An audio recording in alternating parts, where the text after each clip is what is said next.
guys? I'm Jerry Miller. It's a Tuesday afternoon. Thank you kindly for joining us live in our building, the Macklin Building on Market Street in downtown Charlottesville. And I don't want anyone to misconstrue anything that we have to say on this program, so I'm going to start with this statement, and I'm going to say it with passion, and I'm going to say it with purpose. I love downtown Charlottesville. I love Charlottesville, Virginia. I love Central Virginia. I love Albemarle County. I love the community of Keswick that I live in. I've named one of my I have three businesses. You have V&V Brands. They're literally behind me. They see it right here, right, Judah? V&V Brands, a B2B business that's an advertising agency. Literally. We manage the brands of businesses around Charlottesville and Central Virginia.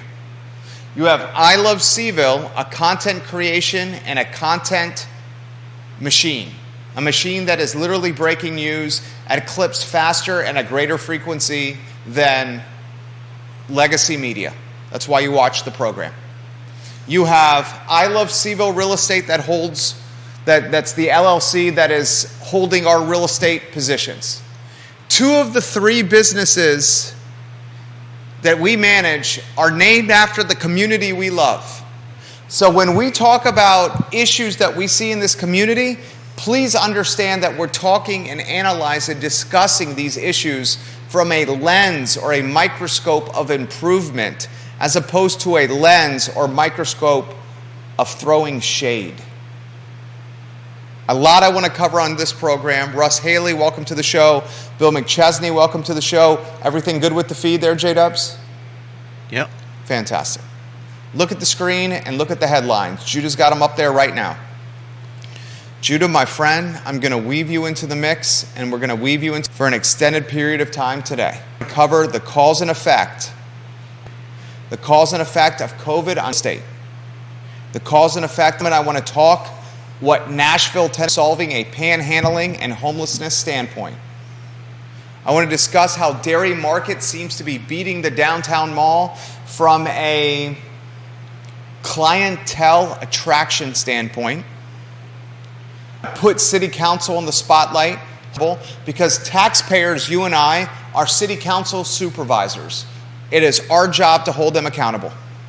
And I want to discuss Bill, say his last name for me, Judah, say it loud, say it proud. Munkacsy.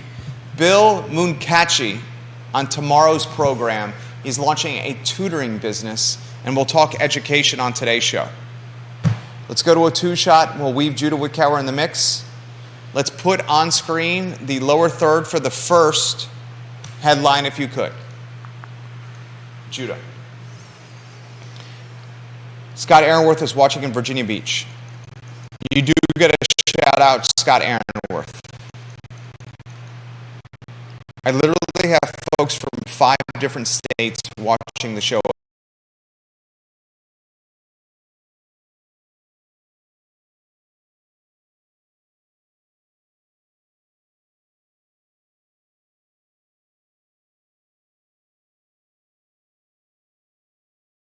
As we speak right now. Two-shot J-Dubs. Lower third, cause and effect of COVID on the Charlottesville area. I don't think this is discussed enough. I think once we got out of masking and vaxxing and bunkering down, and once we loosened the restrictions of dining inside, that folks forgot about this, Judah. Let's talk here. Eyeball to eyeball, please. I still think that this pandemic is present and prevalent.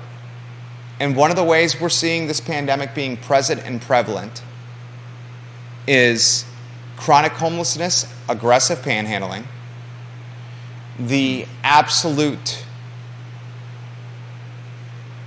180 of certain business models, like restaurants and retail and hospitality. We have seen folks hesitant to shop in certain areas, be mindful of certain areas they're shopping within. We have seen government late to the party. We've seen persistent inflation. We've seen interest rates during the pandemic of 2 and 3% impact housing supply, the for-sale housing inventory, to orders of magnitude that we will not appreciate until maybe a decade from now. Housing supply is at a decade-plus year low, and there's no indication that housing supply is going to improve. Mm-hmm. The Fed's going to raise rates yet again. The 30-year fix is going to go up yet again. And one of our most important sectors of business, real estate, and the supply chain associated with it, is lacking things to sell. And as it lacks things to sell, people find new careers to pursue, and local economies suffer. We're talking home inspectors. People are doing deals in such a competitive market that they're waiving home inspections altogether. Home inspectors have never faced more headwinds than they have right now. People are doing deals without appraisers doing work. If you don't have something to sell, folks can't make money. So I want to do this. Viewers and listeners watching this fine and fair talk show. Russ, Bill, Lynchburg, Short Pump, Crozet, Northern Virginia, D.C. There goes Dean Maupin, the owner of C&O Restaurant. Small business owners, all of you. This is the topic I want to talk about. How are we seeing COVID still be persistent in this market, Charlottesville and Central Virginia? Judah, I've set you up for a potential grand slam here. The show is yours on this topic. Well, I think the biggest problem is that we lost a lot of our workforce. Whether it was people dying from COVID, or people leaving their jobs and the job market completely. I think a lot of people decided to retire early.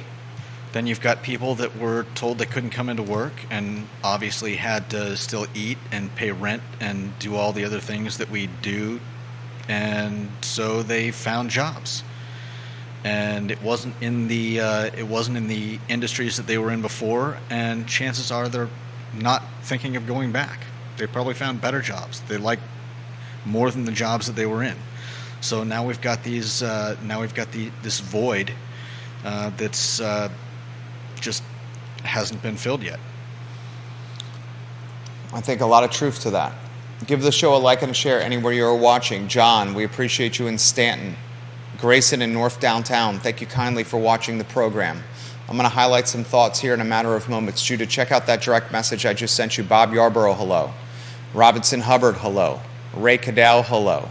Dr. John, the owner of Pro Renata, hello. Laura Fonner, Spencer Pushard, Vanessa Parkhill, Bill McChesney, Michael Pruitt, Juan Sarmiento, Heather Walker, Jamie Turner, Kevin Yancey, Georgia Gilmer, Chad Wood, Neil Williamson, Gina Downey, Albert Graves, Woody Fincham, Jehu Martin, Scott Thorpe, Liza Borchis, Johnny Ornalis, Aaron King, G. Milo, MJ Arquette, it was great to see you today. I very much enjoy chatting business with you, MJ Arquette. I'm going to be straightforward here. Judah, we haven't seen the true collateral damage of COVID and this pandemic in Charlottesville and in Central Virginia yet. You're saying we haven't seen the end? You haven't seen? I think we've seen plenty of. We haven't seen the true pain. Okay. What do we have left to wait for?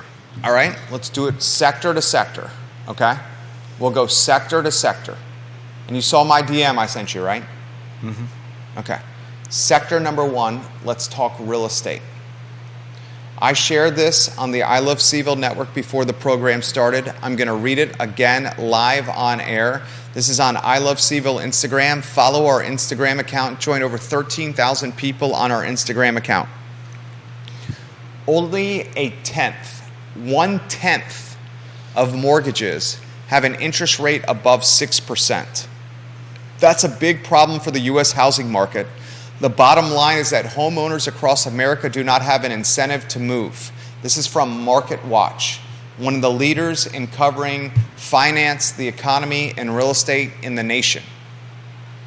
During the pandemic, especially the early stages, I'm talking the first half of 2020, and I know this firsthand because my wife and I bought our home in Keswick in March of 2020. When we purchased our home in March of 2020, we essentially had to tour the house we purchased in a hazmat suit. Open houses in the first half of 2020 were speculated that they would be eradicated and evaporated forever. Mm-hmm. There were realtors on this network that legitimately said there will never be open houses again because of fear of this pandemic. Yeah. Because there was such concern and such trepidation, the interest rates dropped to, I was initially going to call this generational lows, but I don't even think that's applicable. I want to describe it as lows America has never seen before. People were getting 30-year fixed mortgages with good credit at 2.2, 2.3, 2.75. They were getting refinanced mortgages in the 2.1, 2.2 range. And the large chunk of homeowners right now have a financing vehicle that's below the 4% threshold. Yeah. COVID did that. We took rates to such low levels, the Fed, Jay Powell, his cronies, and they did it because they were so fearful that during the pandemic the economy was going to come to a screeching halt. And because we took rates to such low levels, many of us locked those rates in for what is probably the lifespan of our existence in our respective homes. And rates weren't exactly high before the pandemic either. They weren't high at all. You could have gotten a 30 fix in the upper 4s, low 5s with good credit. But you know what's better than upper 4s or the low 5s? Anything below that. The mid 2s. Yeah. You're saving 2 points on a 30-year financing vehicle that's massive. Yeah. So I'm going to go sector to sector in Charlottesville and Central Virginia. Now you have one of the largest drivers of GDP, one of the largest drivers of our economy in Central Virginia, real estate, and the supply chain associated with real estate, realtors, 1,200 some members in CAR, the Charlottesville Area Association of Realtors, appraisers, home inspectors, closing attorneys, title, financing, photography, videography, staging. Hell, put the remodelers in there as well. Although the remodelers, I think they have tailwinds behind their businesses because people are staying in their homes longer than ever. But this entire category is handcuffed. Like literally stuck in quicksand. Yeah, especially with the rise in house prices. Housing prices are going up. Why are housing prices going up, J-Dubs? Because everybody wants to get into a house. Because we don't have any supply to sell. So supply is throttled, but demand for Charlottesville and Central Virginia is still high because of the University of Virginia, because of breweries, because of wineries, because of cideries, because of the music scene, the restaurant scene, because of data science, because of biotech, because of family offices and private equity and hedge funds. This area is coveted. People want to move here. People are moving here. UVA's biotech school, 2,000 to 3,000 additional people with six-figure jobs will be coming in the next 18 to 24 months. UVA says that on the record. Yep.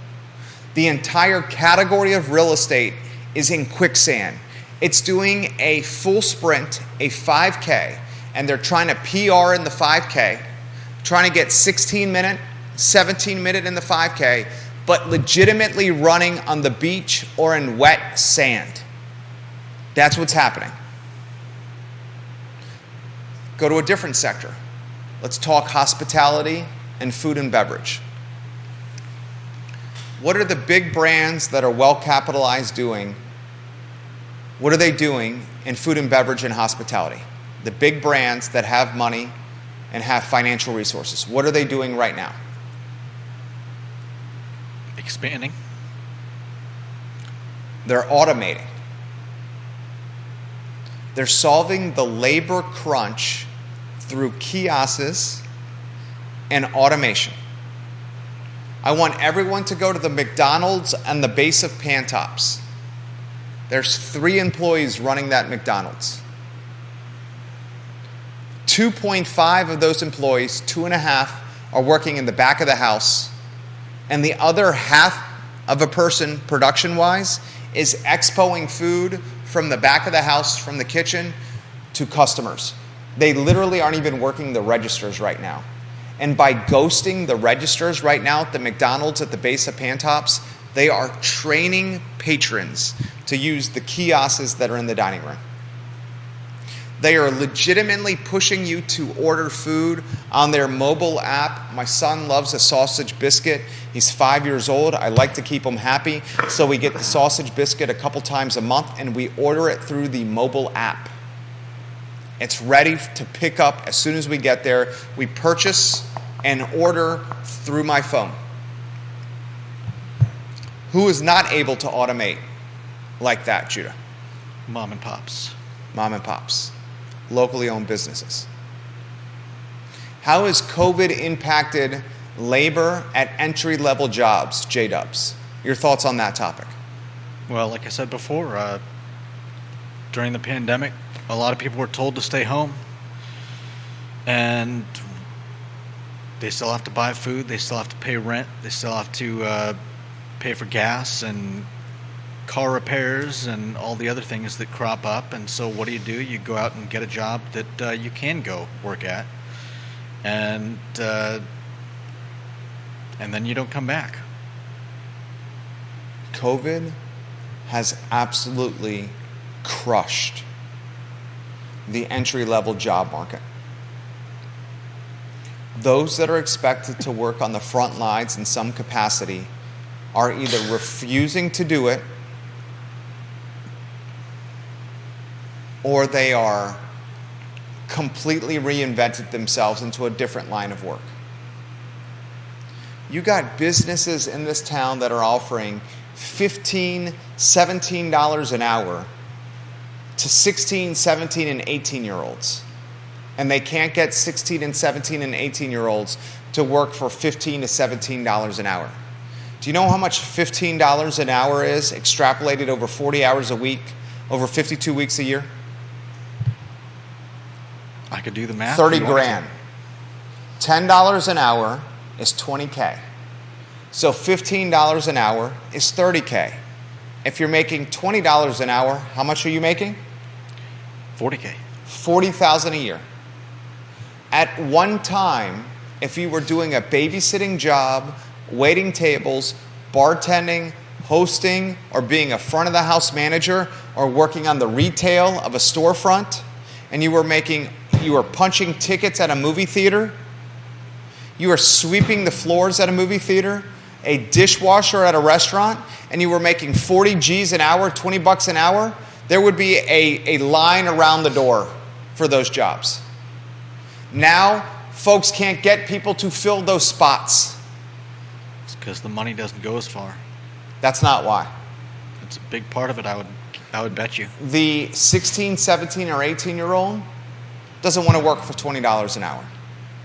They're romanticized and seduced by screen time and being influencers online, TikTok stars, YouTube stars, and Instagram stars. What happens when we take an impressionable demographic of people, teenagers, and we ask them to, what do we ask them to do? Stay at home? What do we call it? During COVID, what do we call it when we ask them to stay at home? What did the government ask us to do when we stayed at home? Told us not to go out. I forget what it's called. I can't think of the term. Look it up. That way you got it. That way you won't forget it. I probably will. If you ask 15, 16, 17, 18, and 19-year-olds, college students, the people that worked frontline jobs previously, to bunker down for a 2-year period of time and sit in front of screens for their school. You got it? Lockdown? Lockdown. Okay.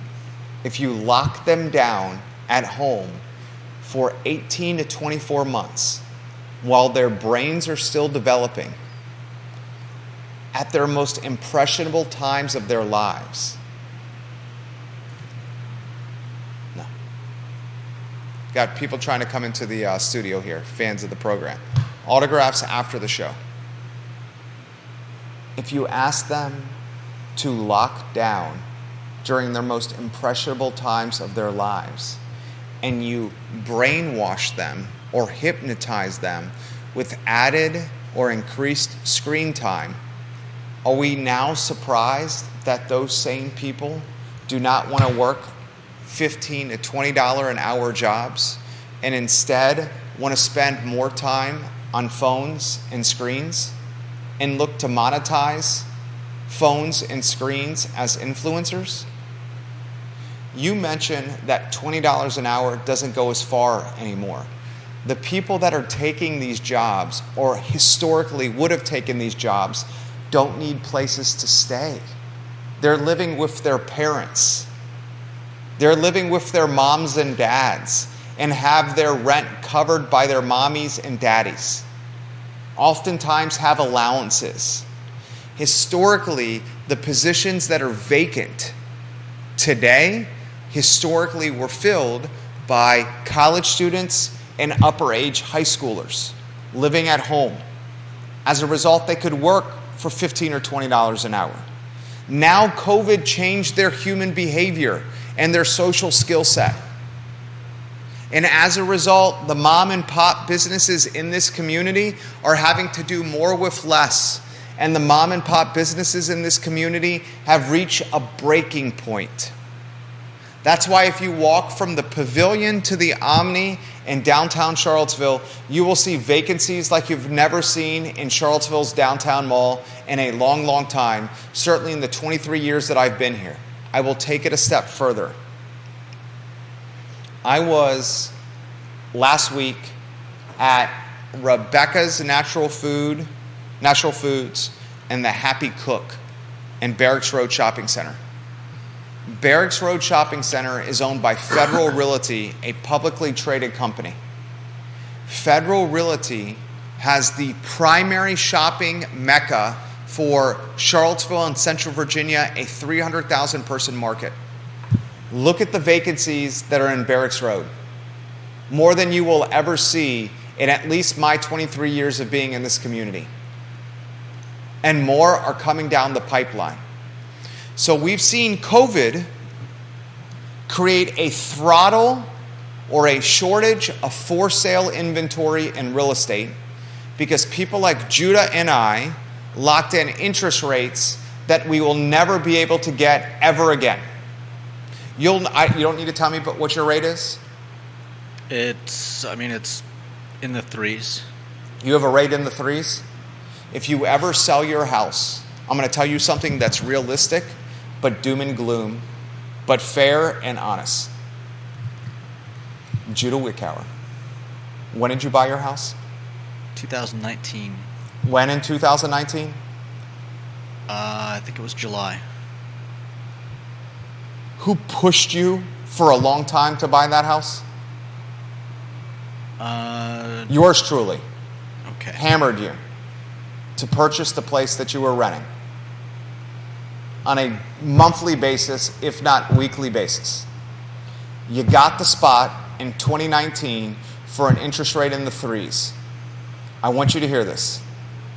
You will never get a deal as good as this one in the history of your rest of your life. Yep. You will never see an interest rate in the threes ever again. Ever again. And if you sell this place and you're sitting on stacks of equity, stacks of paper, you will be trading up the ladder for something that is exponentially more expensive, and it comes with a debt service payment monthly that is way more expensive than what you're paying right now. Yep. Would you ever sell your house right now? Not right now. Why? Because I'm not looking to move. Financially, would it make sense? Not unless I had to move. There it is. There it is, ladies and gentlemen. COVID made retail and restaurants and hospitality automated. COVID caused a shortened supply of housing stock. COVID caused, let's go to sociology and anthropology. Let's forget the business, okay? For 2 years during the pandemic, we deserted the downtown mall. Why did we desert the downtown mall and other shopping districts for 2 years during COVID? J-Dubs. Because some of us weren't allowed to leave our houses. Because we were on lockdown, because the government was scaring the shit out of us, because we were afraid of a virus that we thought could be picked up by walking in places or touching places, by breathing certain air within certain feet of people. We were afraid to shake people's hands, give people hugs, go into the same places of others. So what places did we avoid? Highly populated shopping, dining, and entertainment districts. So we avoid highly populated shopping, dining, and entertainment districts for 18 to 24 months because the government is scaring us. Mom fear, dad fear, manipulation, brainwash, politics. And then as we come out of this pandemic, we decide to wax nostalgic. And as we wax nostalgic coming out of COVID, coming out of lockdowns, finally realizing that we were manipulated by politicians for the purpose of a presidential election, what did we decide we wanted to do? As we're coming out of COVID, what did we decide we wanted to do? Get back out there? I don't know. We wanted to go back to the places we patronized before COVID. But there's a catch. You know what the catch was? Half of them are closed. For 18 to 24 months, we ghosted these high-density shopping, dining, and entertainment districts. And as average Joes and average Sallys ghosted these shopping and dining districts, other folks, houseless and homeless, mentally unstable, drug addicted, alcohol addicted, financially duressed individuals started patronizing the ghost towns. But when these folks, this demographic, houseless, homeless, drug addicted, alcohol addicted, financially margined individuals, when they choose to patronize dining, entertainment, and hospitality districts, they do it in different fashions than what you and I and what the populace was doing in 2019. Instead of spending money at the Jefferson or at the local or at Bizou or at Zocalo or at Citizen Burger Bar or at Ting or at the Omni or at Jack Brown's, Petit Pois, Fleury. The choice of patronizing was one of living, of panhandling, of surviving. A Darwinistic world, a survival of the fittest. And it made perfect sense in an 18 to 24 month window when we were scared and living in our homes. It made perfect sense for those that were houseless or homeless, drug or alcohol dependent, mentally unstable, to call downtown Charlottesville their home. There are a dozen soup kitchens within walking distance of downtown Charlottesville. There's a shelter in the Haven that prioritizes air conditioning and beds and laundry and internet and charging stations and postage and mail and quality of life? Why leave downtown Charlottesville when you could just walk places, a dozen soup kitchens, rotate where you go to get a variety of food, and have a place to sleep right on Market Street on the 2nd Street crossing of the downtown mall? Why wouldn't you flock here? So COVID changes the customer base of downtown Charlottesville. And as we return to downtown, because we wax nostalgic and want the 8 blocks that we remembered, we now find the demographic in this community, in these 8 blocks, is very different than what it once was. And there's a culture war. There's a culture shock. There's a, hey, what are you doing here?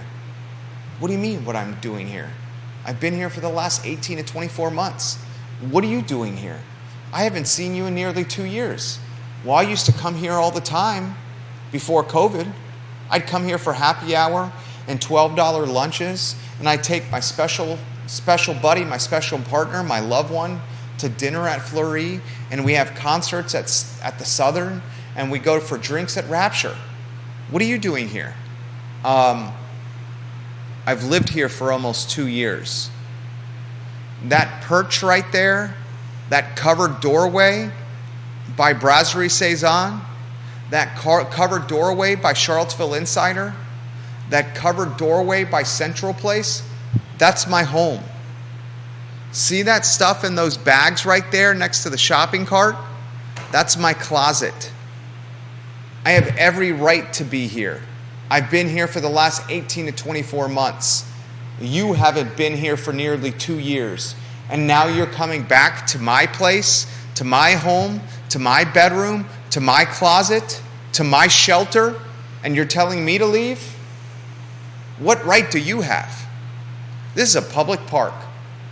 And I had a conversation with a friend this morning on the benches of Court Square. You saw me there as you were walking to work, right? I'm 5'8", standing on a phone book. My buddy, a former Marine, 6'3" and jacked. It's David and Goliath talking to each other on a bench about business in Court Square.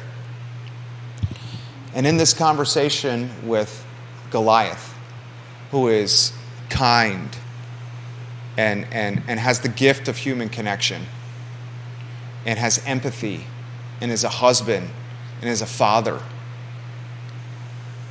a gentleman that is looking to bring a business to the community that is going to make the community a better place, the word empathy comes up in our conversation.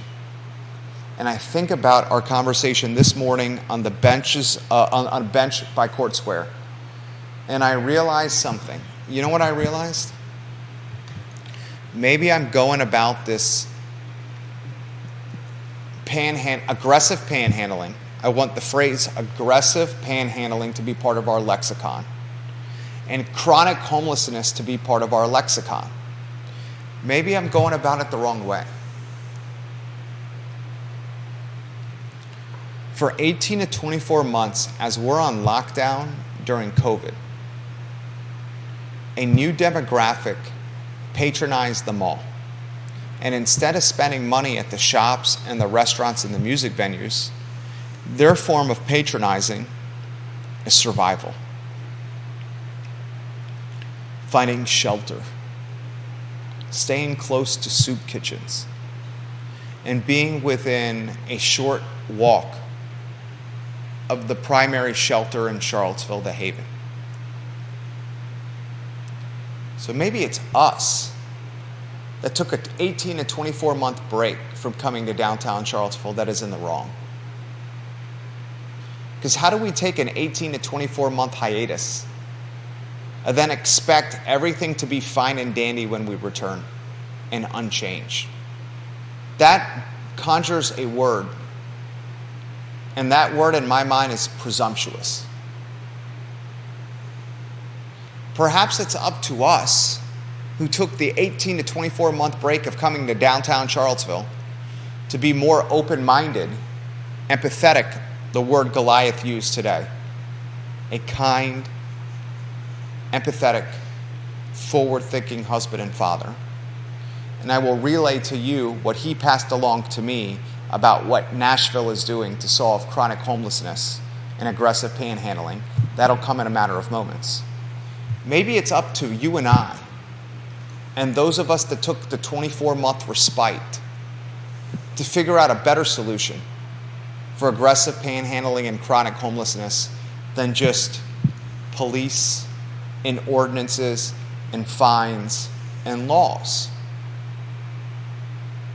And if we want our crown jewel to return to what it used to be, we better get pretty damn entrepreneurial pretty damn quick. Because the business owners that are on these 8 blocks, and I will speak with confidence and conviction, there is, and I mean this humbly, there is not a person that knows more business owners in Charlottesville and Central Virginia than me. Period. Period. This is literally what I do for a living, is conversate with people, put deals together, find funding, find real estate, find business opportunities, growth opportunities, ways where folks can synergize for the betterment of their respective endeavors and the community in totality. That's my job. That's how I make a living. It's how I pay you. You know that. So, put on screen the Nashville lower third. Nashville solving panhandling plus homelessness, if you could, please. And I'm going to get to your comments in a matter of moments. Deep Throat, I'm going to get to your comment. Warrior AG, I'm going to get to your comment. Waynesboro, Augusta County, I'm going to get to your comment. Hershey, Pennsylvania, I'm going to get to your comment. Folks in upstate New York, I'll get to your comment. Brent Lillard, Bill McChesney, Virginia Beach, Doug Shiner, Josh Mayo. We're going to get to you in a matter of moments. This empathetic, entrepreneurial husband and father, a former Marine that has a physically imposing presence, but has a kindness and an approachability about him that is at a level that I have not seen with many people. And I would imagine he's had to develop this kindness and this approachability and this human connection because he is such a physically imposing person. He's had to break the ice by being welcoming or approachable to counteract his physically opposing stature.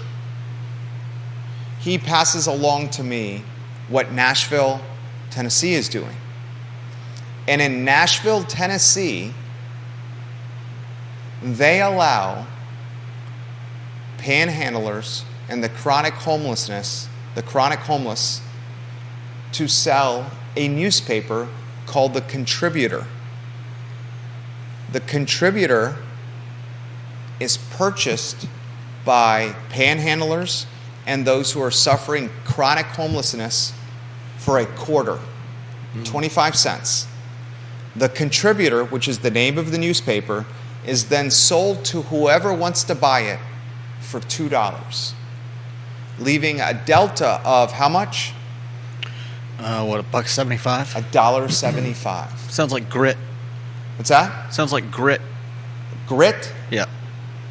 Sounds like a small business. Yeah. Kids selling grit back in the day. Okay. Tell me about that. I'm not sure what that is. I'd love to learn from you. Show is yours. I mean, they used to have ads in magazines where kids could sign up. I mean, I don't remember exactly how it worked, but it was basically like a little newspaper, a little rag that kids could buy and go and sell, just like you're explaining here, and make some money. chronic homeless and panhandlers are buying something for $0.25 and selling it for an 8 times markup, Sounds like a great idea. leaving a fantastic profit margin. And the Contributor, and I very much encourage people to check out the Contributor in Nashville. City Council, I'm talking you, Michael Payne. I'm talking you, Lloyd Snook. Lloyd Snook, your office is right down the hall from this studio. I see you every day, sir. Literally. I'm going to put this on your radar. Juan Diego Wade, you're the vice mayor. Brian Pixon, Leah Puryear, Natalie Ostrin. I'm talking to you. You want solutions. In fact, Snook just walked by. You want solutions. Here's an idea. Take the model that's already a proof of performance, a pop in Nashville, and bring it to Charlottesville. It's called the Contributor. You know who creates the content for the Contributor? Nope. Who do you think? Homeless people? Yeah. They tell stories highlighting their trials and tribulations. They create the content, which further empowers the demographic to rally around the model. And hopefully causes some people to empathize with them. Exactly. And why are you more likely to empathize with somebody that's selling a Contributor versus asking for money? Because you're paying for something. Exactly. And you're reading their stories. Exactly. And what does that do?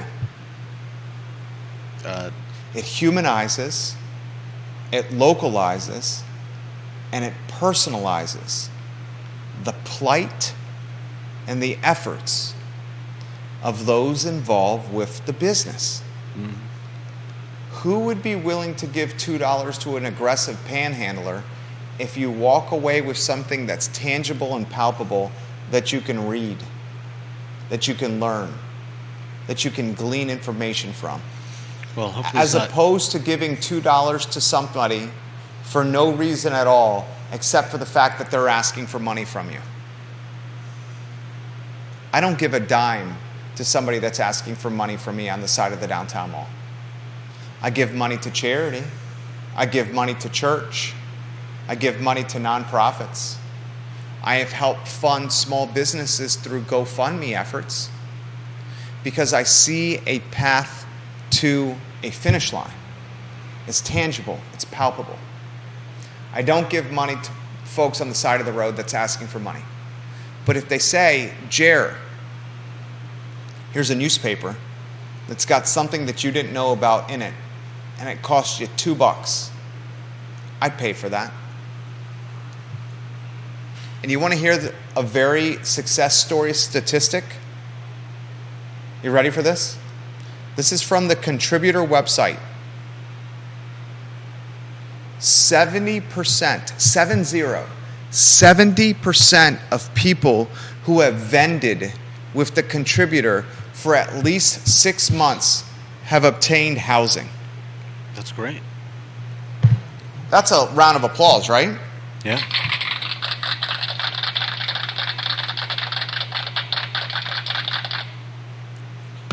%70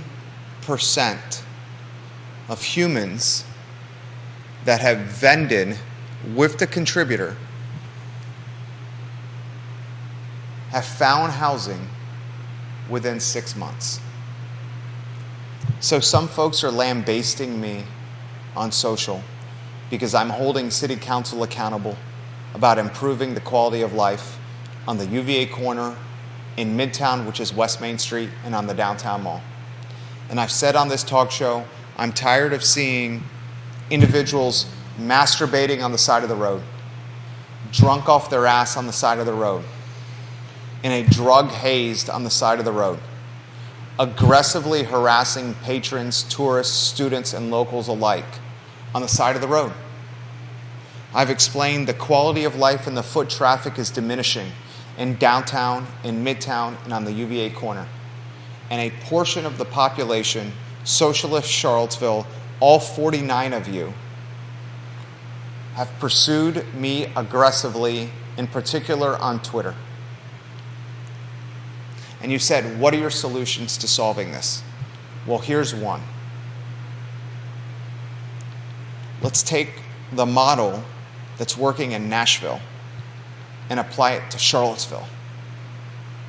I did my bachelor party in Nashville. Nashville is a fun city. It's bigger than Charlottesville. It's got a larger population than Charlottesville. We're going to have to figure out if Charlottesville and Central Virginia has the population base to buy newspapers like the Contributor at $2 a pop. But the model doesn't have to be an exact replica or exact duplication. We need to figure out a process that empowers our panhandlers and our homeless population through an entrepreneurial small business mindset. And if we empower them and show them the path to profitability, and we empower them with tools to get there, the Contributor has shown that 70% of those that follow the path over 6 months have found a permanent residence or a place that they could call a home that has a roof and a bedroom and a door and a bathroom and a window and a shower. And I don't know about you, but that's a big effing deal to me. I think it's great. Another solution, and this one stings a little bit. Here's solution number 2 for you, Michael Payne.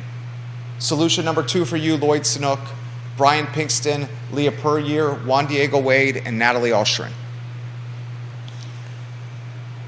Having the Haven on Market Street on the downtown mall does not make sense anymore.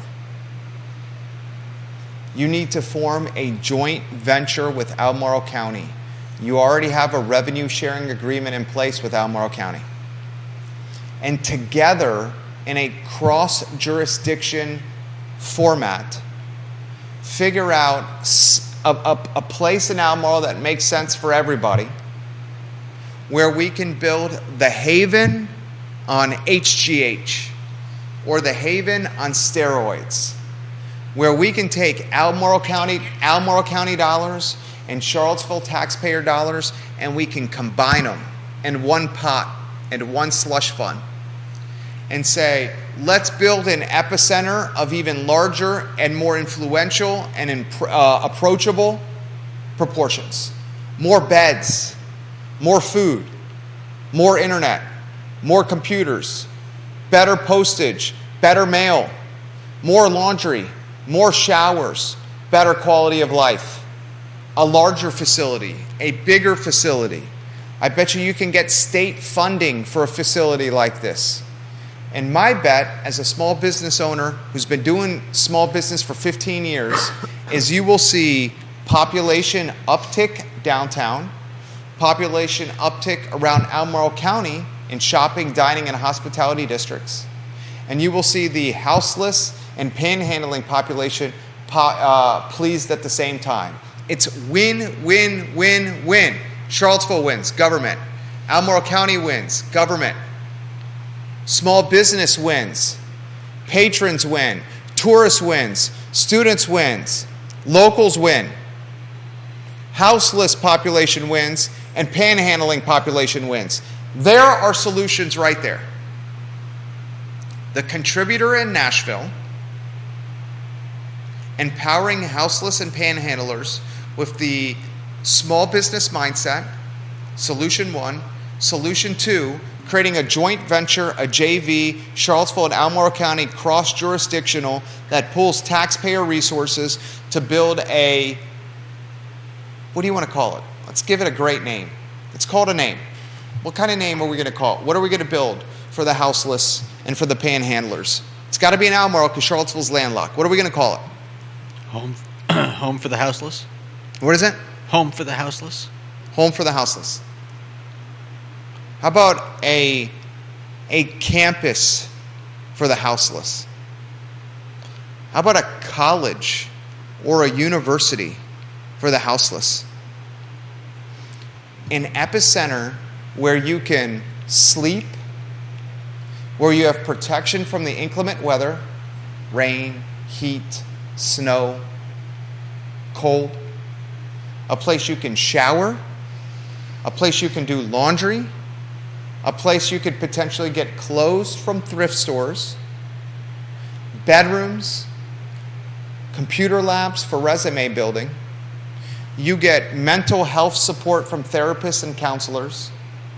You get small business insight from the SBAC, whatever the small business entity is.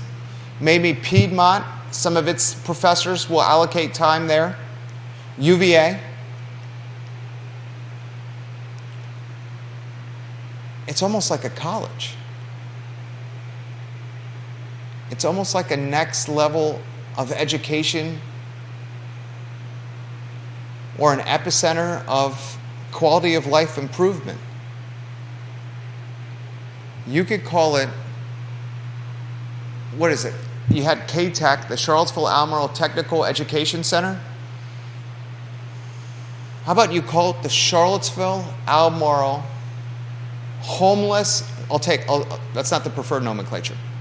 Let's start again. I'm trying to be politically correct for the 49 socialists on Twitter that love to go after me. The Charlottesville Albemarle Houseless Educational Center. You can call it KHEC? KHEC. Thank you. KHEC. And at the Charlottesville Albemarle Houseless Educational Center, you have sleeping, you have showers, you have computer labs, you have clothes, you have knowledge to improve. All of these are called hand-ups and not handouts. KHEC. Charlottesville Albemarle Houseless Educational Center. Fuck, that is fucking good. You know that's good.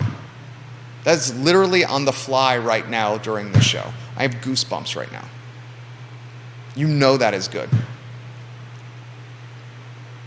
Charlottesville and Albemarle do a joint venture on a piece of land in Albemarle. They build the facility. It should be close to the Rivanna Trail. We know the Rivanna Trail is a transportation or a corridor for our houseless population to get around the community. We know the RT is. That's why we see a lot of folks of this demographic in 5th Street Station, because the Rivanna Trail spills out. It's got a trailhead right there at Wegmans. That's why we see them at the base of Freebridge. RT's right there. Could you carve out a piece of Biscuit Run Park for this? Biscuit Run Park is right next to the interstate. It's right next to the police station. Albemarle County is controlling the land. This is legitimately why I should have run for Albemarle County Board of Supervisors and why I would be on the board in November or at the end of this year. If it wasn't for our youngest son, Z, I'm going to just call him Z, not sleeping for 7.5 months, and Mike Pruitt, I know you're watching the program right now, Mike Pruitt. And I mean this with confidence and humility and conviction, but it's just a fact. There's not a doubt in my mind that I would have beat you like a drum in this race. I'm going to support you. I'm going to back you. I'm going to invite you on this program like I already did. I've got no plans to do a bottom of the 9th inning, a write-in vote campaign. No plans whatsoever. But if I had stayed in this race, I would have been on the board and have beaten you. You put it at Biscuit Run. KHEC. Charlottesville Albemarle Houseless Educational Center. Learn to sell the Contributor, like Nashville, the newspaper. A computer lab to create the content and to do the layout of the newspaper. Printing of the paper. Professors, educators, teaching things like paying bills, balancing checkbooks, writing business plans, Partnership with a thrift store where you get improved clothing. Opportunities to shower and do laundry. Postage and mail to send resumes to employers. A bus stop literally across the street. A bus stop across the street. A bus stop across the street. Lloyd Snook, Michael Payne, Brian Pinkston, Juan Diego Wade, Natalie Ostrin, Ned Galloway, Donna Price, Bela Pisto Kirtley, Jim Andrews, Diantha Bakil. I'm missing one. Who am I missing? Ann Malik. God, how do I miss you, Ann? You're about to be on the board for 20 straight years without missing a year. How can you ever miss Ann Malik? 20 straight years of Ann Malik policy in the Whitehall District. Oh my, oh my. There is 6 boards, 6 people on the Board of Supervisors, 5 people on City Council. Heck, get the effing school boards involved. Albemarle County and Charlottesville City. Create the Charlottesville Albemarle Houseless Educational Center. Put it in the urban ring by Biscuit Run. Build a 16 to 20,000 square foot facility with taxpayer resources. Position this with taxpayers, saying that this will alleviate the housing, that chronic homelessness, and the aggressive panhandling on the downtown mall and in the medians all over Albemarle County, on the UVA corner on West Main Street, and anywhere up and down Route 29. And when you create the Charlottesville Albemarle Houseless Educational Center in the urban ring down 5th Street Station, you're going to improve quality of life for jurisdictions, Albemarle and Charlottesville, for small business owners, Albemarle and Charlottesville, for students, Albemarle and Charlottesville, for locals, Albemarle and Charlottesville, for tourists, Albemarle and Charlottesville, and for the incremental tax revenue associated with all those demographics in Albemarle and Charlottesville. And most importantly, who do you improve the quality of life for? The people who want to come back to the shopping centers. The houseless individuals and the panhandlers. Well, because they have hope. They have a path to profitability and a path to improved quality of life. This literally is an idea Judah Wickhauer and I came up with together on the fly, on the air during this talk show. Thank you for your ideas on this concept. You've contributed mightily.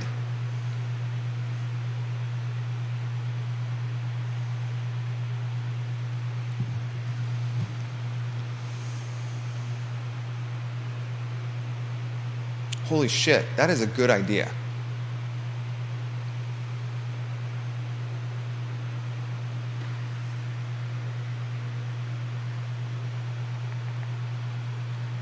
Dude, that is a good idea. That's what we pitch to electeds. The Nashville model and the Charlottesville Albemarle Houseless Educational Center. And if anyone has issues with me not creating solutions, there they are, right?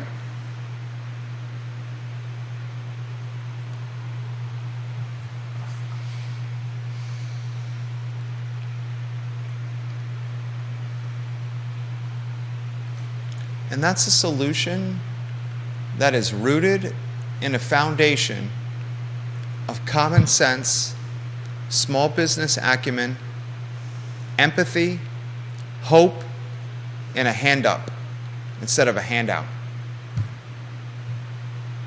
And that's a solution that would humanize, localize, and personalize aggressive panhandlers and the chronic homeless. Someone take this show and send it to council and the Board of Supervisors and say, this is what you got to do.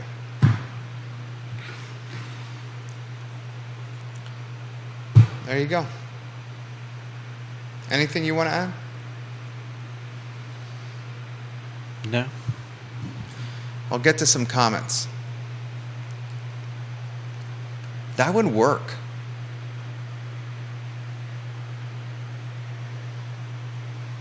Bill McChesney watching the program.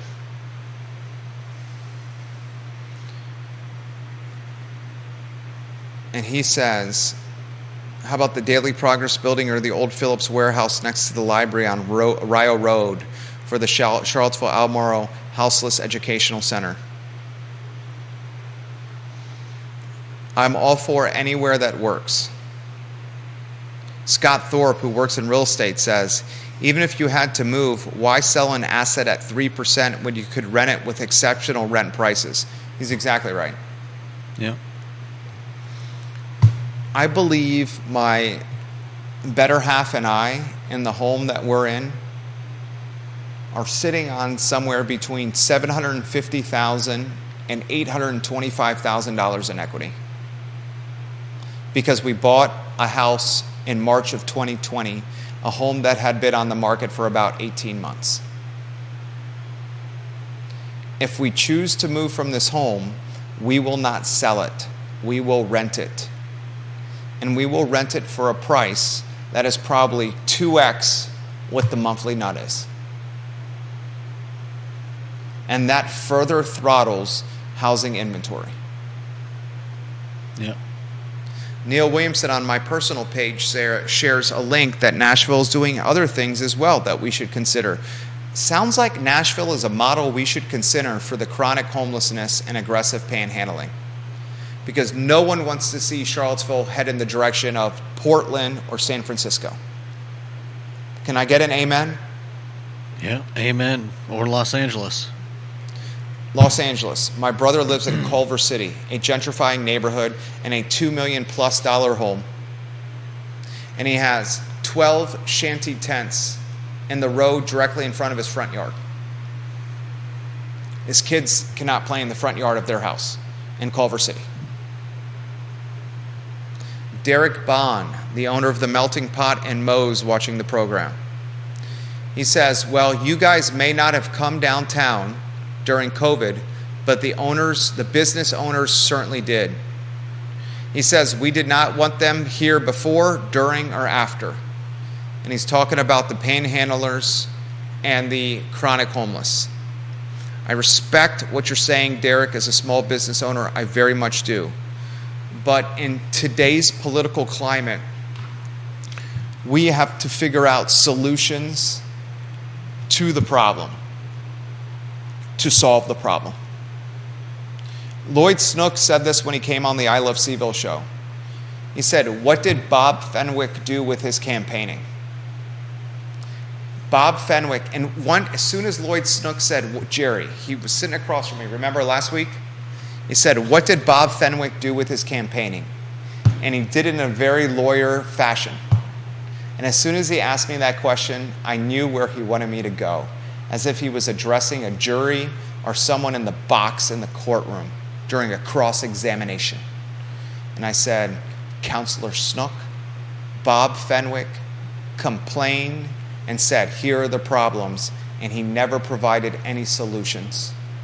And his opposition, Natalie Ostrin, campaigned on a solutions-oriented platform where Fenwick campaigned on a red flag or here are the problems platform.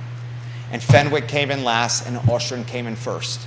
And as soon as I made that comment, this is what Lloyd Snook did. That's right, Jerry.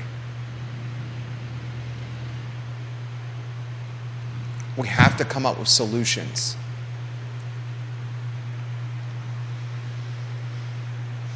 Shelter in place, Constance Wyant. Constance Wyant is the queen of the gentleman farmer, Jay Wyant.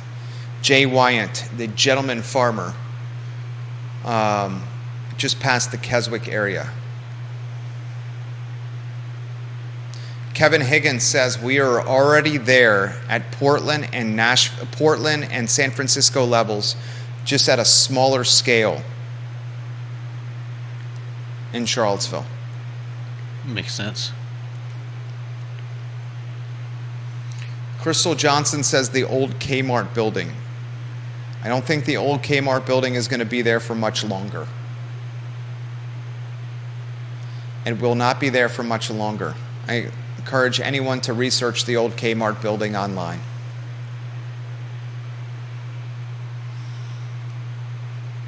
we just came up with a legitimate solution. Karen Wolf, watching the program, she says, I disagree with the commentary on teens and their lack of desire to work part-time jobs and prefer to spend all of their time on screens. Most of my high school and college-age patients work throughout the summer and many during the school year.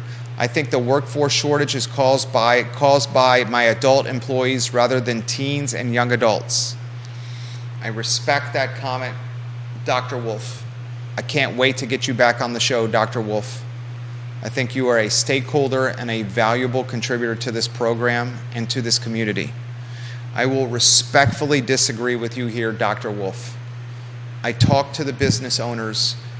I am running a business that is essentially the confessional of entrepreneurs. That's what I Love CVille and our advertising agency, V&V Brands, and our real estate holding company, I Love CVille Real Estate, is. We take entrepreneurs, small businesses, medium-sized businesses, and large-cap businesses, and we help take them to another level. They come to us and they tell us the good, the bad, and the ugly of what is happening on their balance sheets and on their profit and loss statements or their visions for taking a business to market. And I personally help them find real estate. I connect them with investors. I negotiate leases. I vet financial statements. I create branding and marketing with Judah and our team. We build websites, social media, photography, videography. We broker business transactions and deals to help clients gain market share, and we come up with exit solutions for businesses. And one of the common denominators I am hearing is the entry-level position is becoming impossible to find, and this is the 16 to 22-year-old that's living with mom and dad that otherwise was working for $15 to $20 an hour. These folks do not want to work. I got a VIP phone call with a VIP client right now. That's the Tuesday edition of the I Love CVille Show. This conversation continues tomorrow. So long, everybody. Keep that screen on.